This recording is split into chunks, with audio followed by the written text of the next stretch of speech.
बिस्मिल्लाहिर्रहमानिर्रहीम। अस्सलाम वालेकुम। This is Saima's cooking secrets. Welcome back to my kitchen. Viewers, आज मैं आप लोगों के लिए गजरेले की रेसिपी लेकर आई हूँ।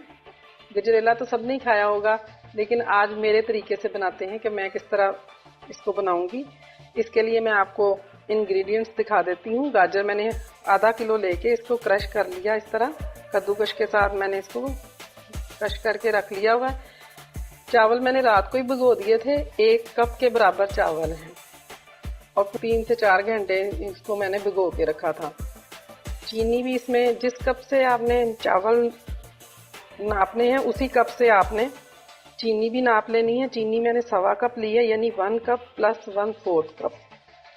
इसमें क्रीम जो है वो मैंने 1 कप ली है। दूध इसमें 2 किलो जाएगा।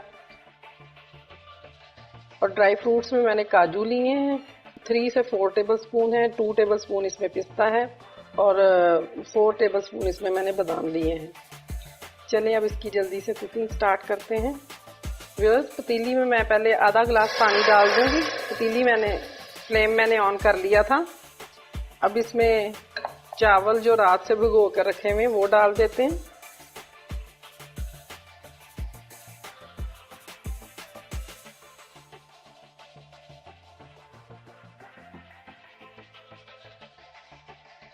मैं बहुत ही आसान सी रेसिपी आपके साथ शेयर कर रही हूँ। खास तौर पर न्यू बिगनर्स जो हैं वो आराम से अगर मेरी रेसिपी पूरी तरह फॉलो करें तो वो बना सकते हैं गजरेला। अब मैं लो फ्लेम पे 10 मिनट के लिए इसको कवर करके रख दूंगी ताकि चावल हमारे बॉयल हो जाए।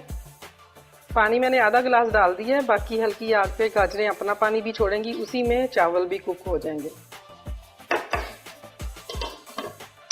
10 मिनट हो गए इसको लो फ्लेम पे कुकिंग होते हुए। चलें अब चेक कर लेते हैं।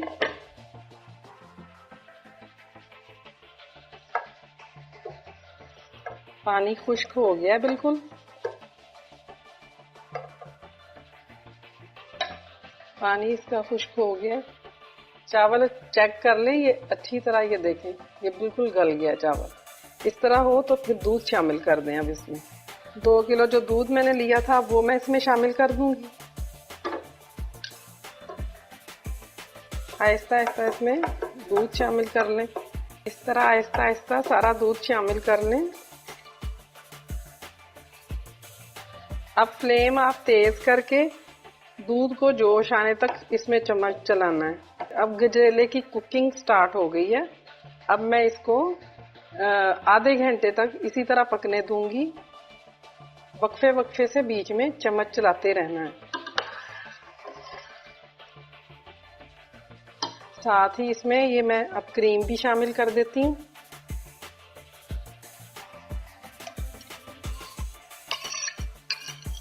ये घर के दूध की क्रीम थी।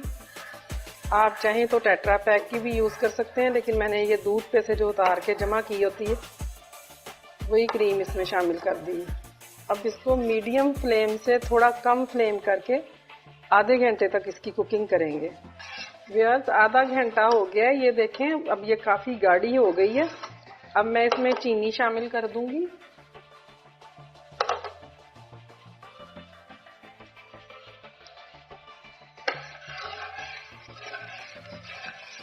इसकी कुकिंग अब लो फ्लेम पे करेंगे।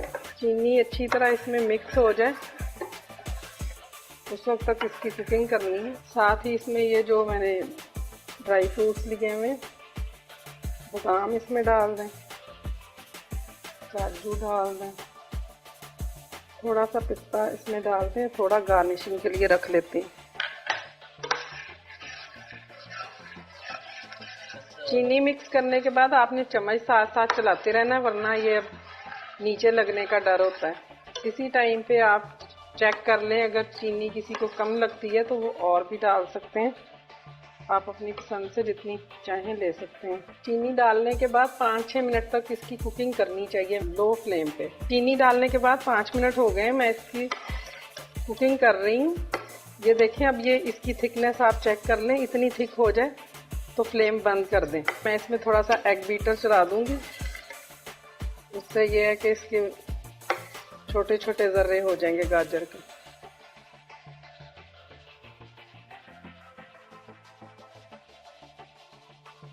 ये देखें, इस तरह थोड़ा सा बस घुमाना है, उससे इसकी ये अच्छी सी शक्ल बन जाती है। तो हल्का सा बीटर फेरने से देखें इसकी इस तरह की शक्ल हो गई है। अब ये बिल्कुल रेडी है, मैं इसको डिश आउट कर लेती हूँ।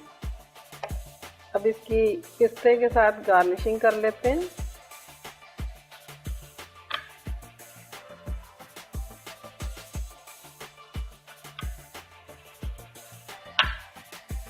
बादाम डाल दें।